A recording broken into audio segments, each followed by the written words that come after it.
tiger one. So we're going to make a split with this one. They have some swarm cells. They're primed. We didn't make it out here in enough time to give them a second box. It's alright. So with this split, we're going to leave it in the same yard. We're going to hopefully find the queen. That's the goal. We're going to pull the queen out. And then if they don't get mated, what we do is we combine the queen back. That way we don't have to buy a queen. And if they do, then we make a decision. We can pull it. You can keep the new queen. Get rid of the old queen and combine them back. Keep the split.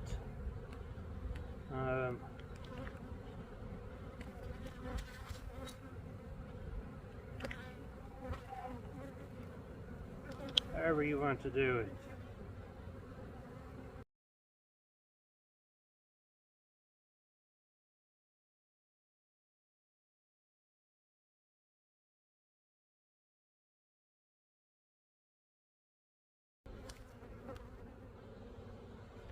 And there she is. She's little.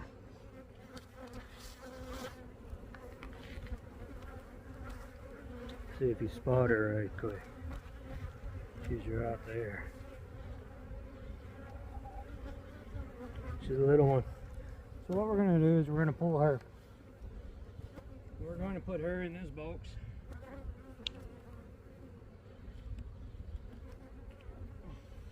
Okay, so we got her in the apamate box. Let me see.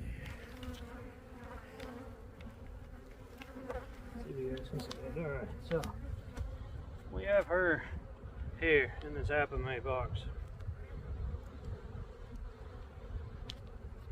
And then we're going to give her the frame of brood, the frame that she was on. Destroy this queen cell right here. Make sure there's no more on here. Make sure that you check all these corners and stuff. Alright, we're going to give her that. We're going to put a feeder in here because I didn't bring the apamate feeders with me. We're going to put a feeder in there. We will give her some food.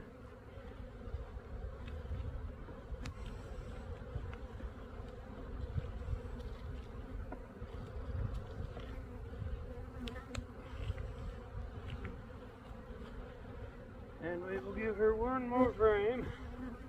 And we're going to leave the cells in here, in this original box. So this is the frame with the cells.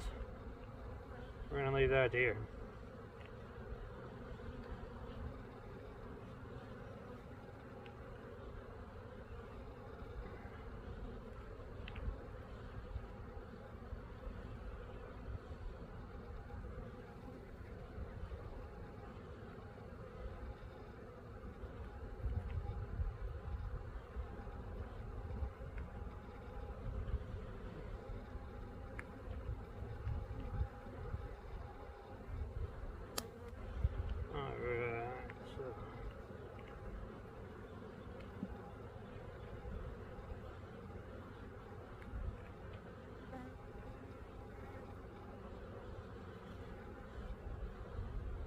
Here's a little bit of food.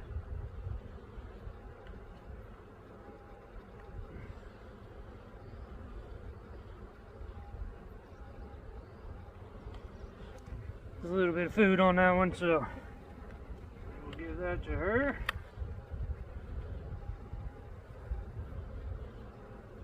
We'll keep these here. Okay, so what we did for this split was we took the queen out of this box. And what we're going to do now is we're going to take this box and we're going to set it right here. Just like this. We're going to put this box just like that right there.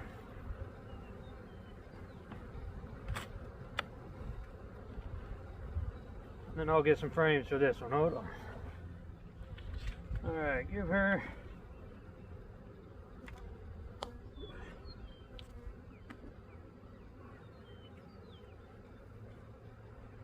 some room to lay.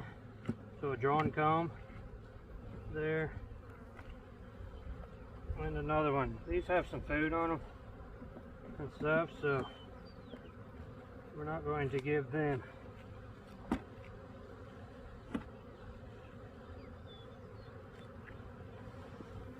any feed. The foragers are going to come back into here.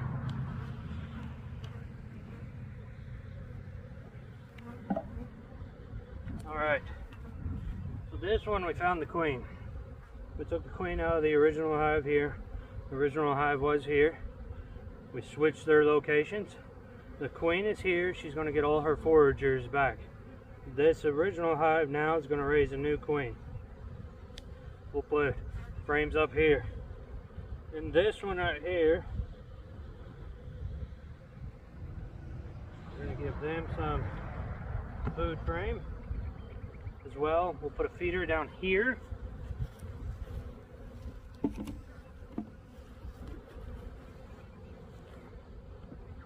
For them. Alright. And they are good to go now. We don't need to worry about. We'll add another box onto them as well right here.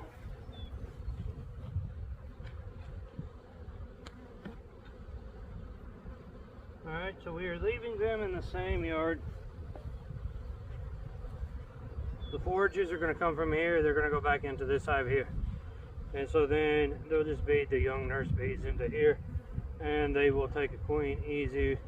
We're going to let them raise the queen off of those swarm cells though they have down here. So that'll be good. But I'll put frames in here. And that's an easy way to make a split.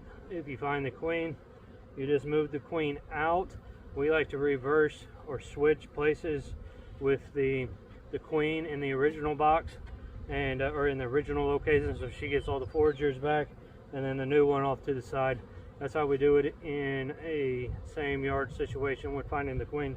They both are going to have plenty of room now, and that will curb their swarm impulse. This one, she'll keep laying, plenty of room. We'll get a honey harvest off of them. We'll probably get one off of them.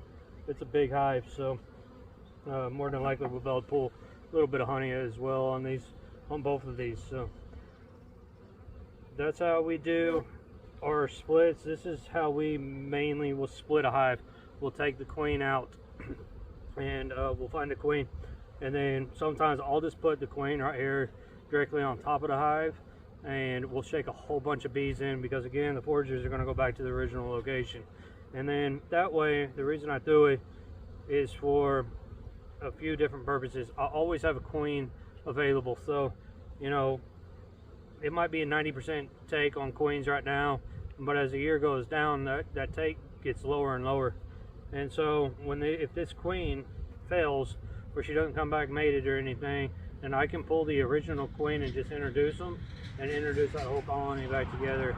I don't have to buy queens or anything.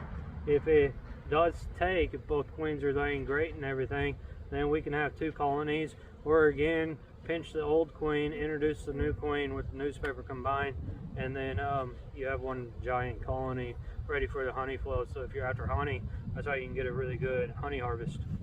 So that's our other way that we mainly will do splits, is finding the queen and separating her, and usually letting her either have all the foragers back or giving her enough bees that when the foragers leave, she is taken care of. All right, well, y'all be keeping it real out there. We'll catch you on the next one. See ya.